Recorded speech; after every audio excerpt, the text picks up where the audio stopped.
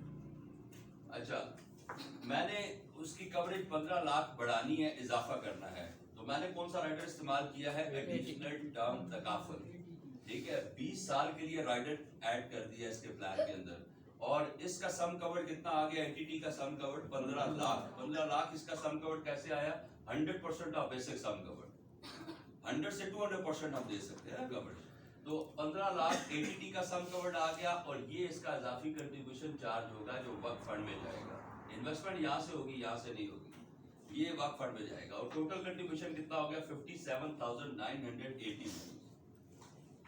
अब अगले 20 साल में अगर इस बंदे की डेथ हो जाती है तो कितनी रकम फैमिली को अदा की जाएगी, 15 लाख या 30 लाख, 30 लाख।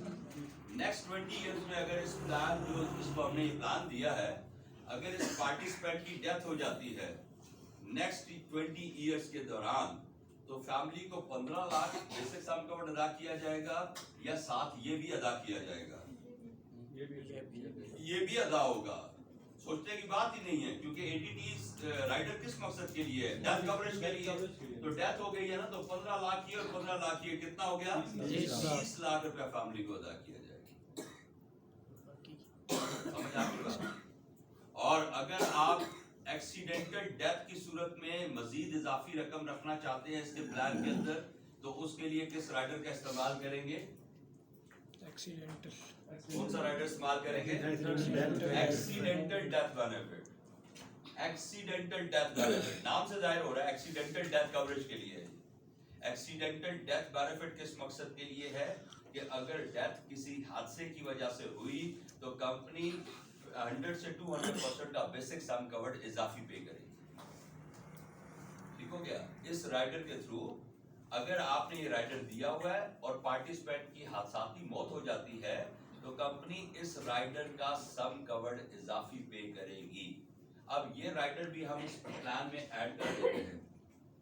हमने प्लान बनाया, वही 35 साल का पार्टिसिपेंट है, उसकी प्लान की मुद्दत है 20 साल और बेसिक कंट्रीब्यूशन है 50,000। बेसिक सम कवर्ड 15 लाख रखा, एटीटी राइडर ऐड किया 15 लाख इसका सम कवर्ड, और ADB accidental death benefit add किया, इसका सम कवर्ड रखा 15 लाख। टोटल सम कवर्ड कितना बन गया, 15 प्लस 15 प्लस 15, टोटल कवरेज कितनी हो गई, 45 लाख।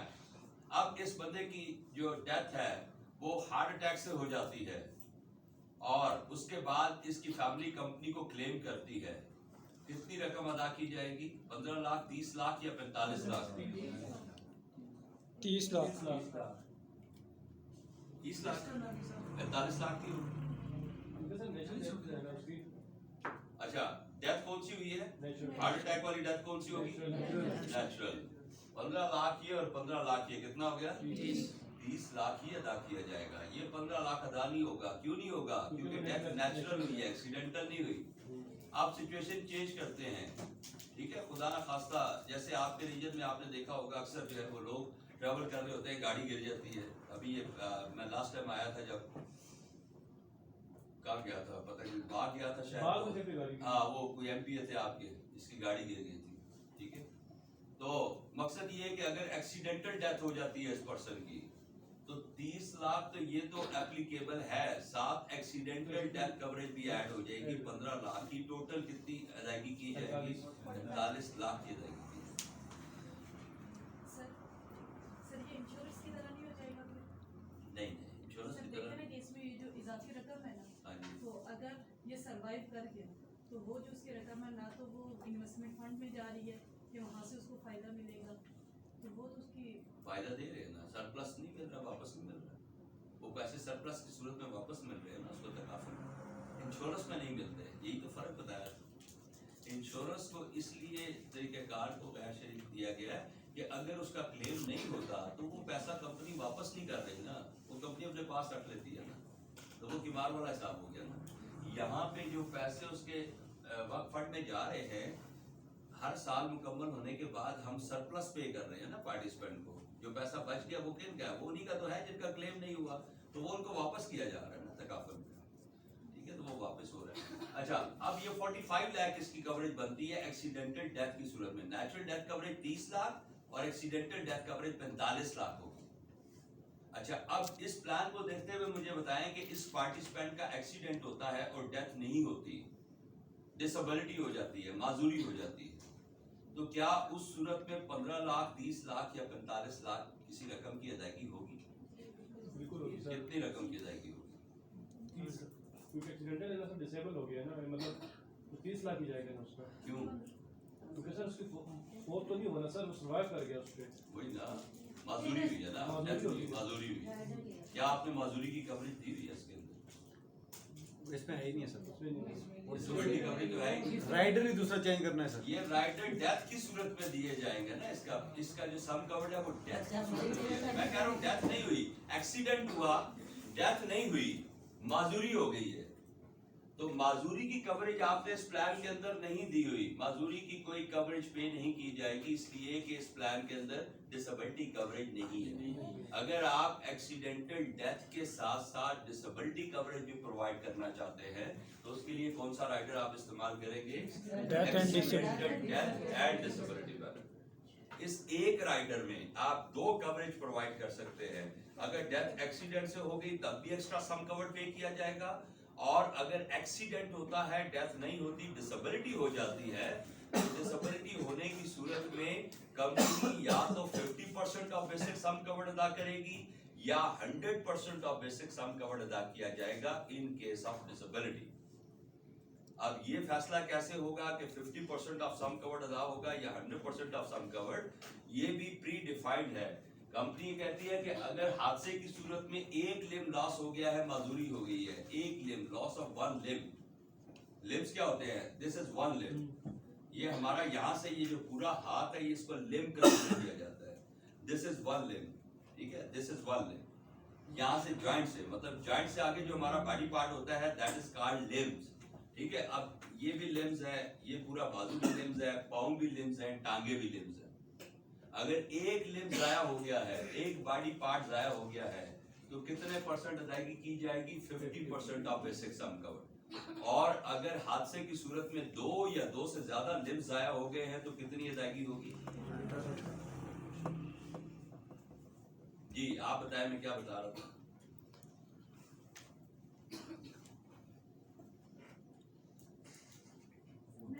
जी आप भी पूछ रहा हूँ, क्या बता रहा था?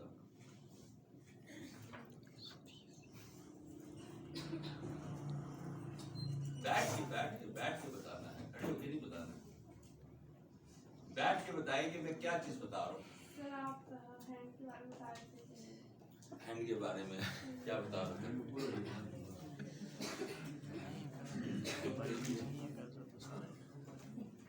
अच्छा जी, मैं बता रहा था कि अगर एक हैंड ही था ना, अगर एक हैंड जाया हो जाता है तो 50% ऑफ बेसिक सम कवर्ड अदा किया जाता है, और अगर 2 या 2 से ज्यादा हैंड्स जाया हो जाते हैं तो फिर कितना दिया जाएगा? 100% of basic sum covered. Sir 2 हाथ है ना, आप सब 2 हाथ अगर जाया हो गए तो फिर 2 हाथ, 2 या 2 से ज्यादा तो हाथ होगी। अच्छा हाँ, मतलब 2 हाथ और टांगे भी हो सकते हैं, हाथ भी हो सकते हैं, टांगे भी हो सकते हैं, अल्लाह माफ करे, मतलब कोई ऐसा हादसा हो गया कि जिसमें, लेकिन बात यह है कि ये जो डिसेबिलिटी टाइप्स है वो भी प्री डिफाइंड है। Loss of 1 limb 50% of basic sum covered अदा किया जाएगा, लॉस ऑफ 2 और more limbs 100% of basic sum covered अदा किया जाएगा। Even loss of thumb and index finger of either hand, दोनों हाथों में से किसी एक हाथ का थंब और इंडेक्स फिंगर जाया हो जाता है तो उस सूरत में भी 50% ऑफ बेसिक सम कवर्ड अदा किया जाएगा। ठीक हो गया जी? कटना ही है सर, फ्रैक्चर से नहीं हो सकता? हाँ नहीं, कटना लॉस ऑफ लिम्स। गायब हो जाए।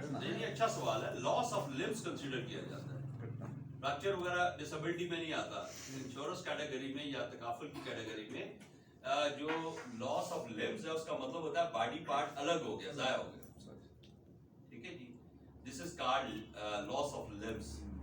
तो डिसेबिलिटी क्या कंसीडर की जाएगी? Loss of limbs. एक लिम्स जाया होने की सूरत में कितने परसेंट होगा? 50%। और दो या दो से ज्यादा लिम्स जाया होने की सूरत में कितने percent? 100% of basic some cover, ठीक है जी। अगर फर्ज करें आपने बेसिक सम कवर रखा हुआ है 15 लाख, तो उसका 50% कितना हो गया? 7.5 लाख। अच्छा, बंदे का हाथ जाया हो गया है या बाल जाया हो गया है, लॉस ऑफ वन हैंड, तो 15 लाख सम कवर था, तो डिसेबिलिटी की कवरेज कितनी बनती है? 7.5 लाख। और अगर उसके दोनों हाथ जाया हो गए हैं तो फिर कितना बच जाएगा? 15 लाख हो जाएगा, मतलब 100% हो जाएगा, ठीक है। ये बात समझ आ गई? आगे हाथ जो है उसमें इन फिंगर्स को कंसीडर नहीं किया गया, पूरा हाथ कंसीडर किया गया। हाँ, थंब और इंडेक्स फिंगर को कंसीडर किया। क्यों? Exactly. जैसे हम कोई भी चीज होल्ड करते हैं, हो सकता है उसका लिखने का काम हो या कोई ऐसा काम हो जिसमें इसका इस्तेमाल होता था, ठीक है। अब ये बताए इस राइडर को देखते हुए कि अगर एक बंदे का हादसा होता है और फिजिकली कोई लिम्ब लॉस नहीं हुआ, बैक बोन में प्रॉब्लम हुई है, पैरालाइज हो गया, बेड पे चला गया, चल फिर नहीं सकता, काम नहीं कर सकता, तो इस सूरत में 50% ऑफ बेसिक सम कवर्ड अदा होगा इस राइडर से या 100% ऑफ बेसिक?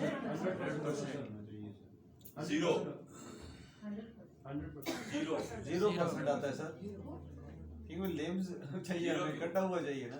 वही बात है ना, उसने सवाल नहीं किया था, वही कहा था लॉस ऑफ लिम्स। लेकिन सर एक बंदा फिर बेकार जो डिसेबिलिटी की बात मैं कर रहा हूँ,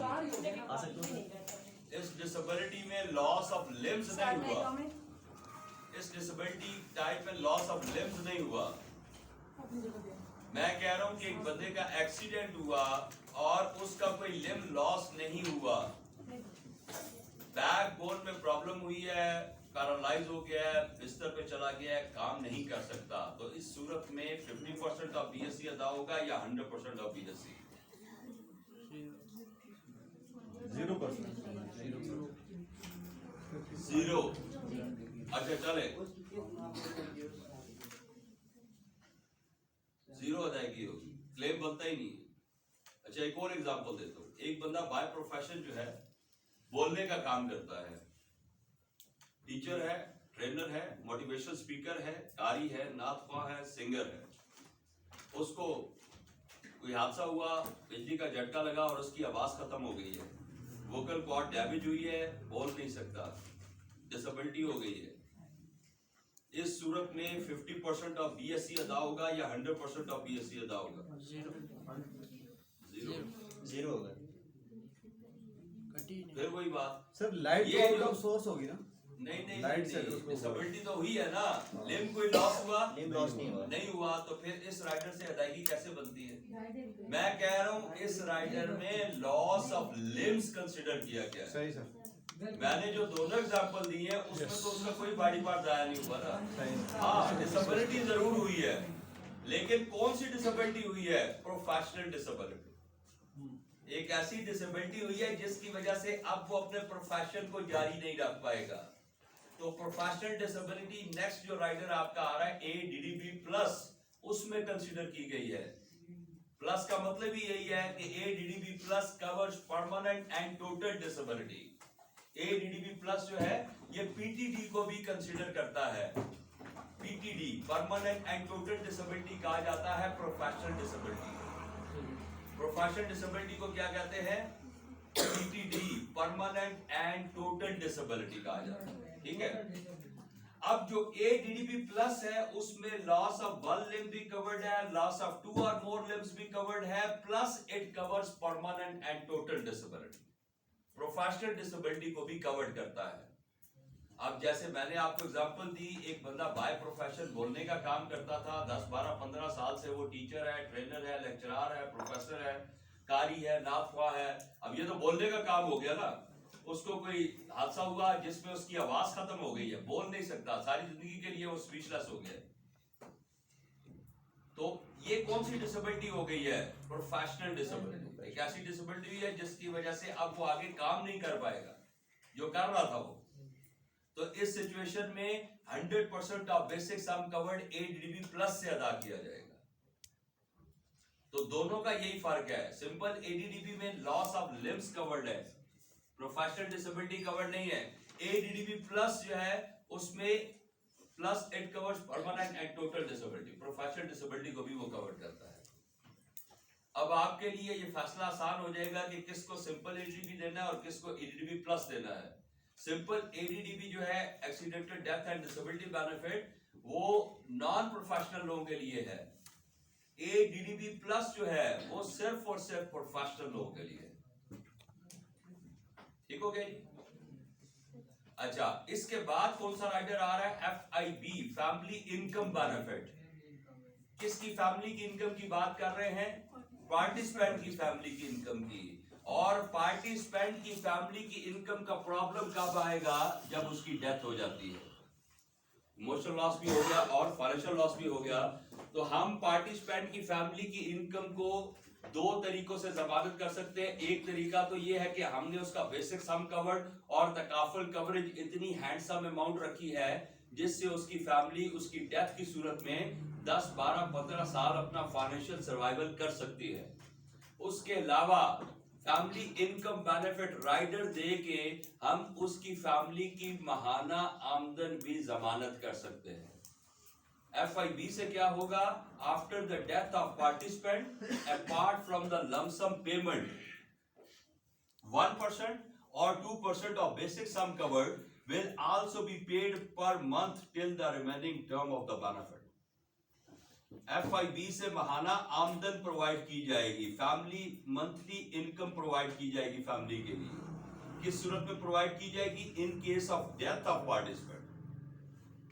कितनी प्रोवाइड की जाएगी? 1% या 2% ऑफ बेसिक सम कवर्ड। कब तक अदा की जाएगी? Till the remaining term of the benefit. This is FIB, family income benefit. इस राइडर में फैमिली के लिए महाना आमदन प्रोवाइड की जाती है 1% या 2% of basic sum covered in case of death of participant till the remaining term of the benefit.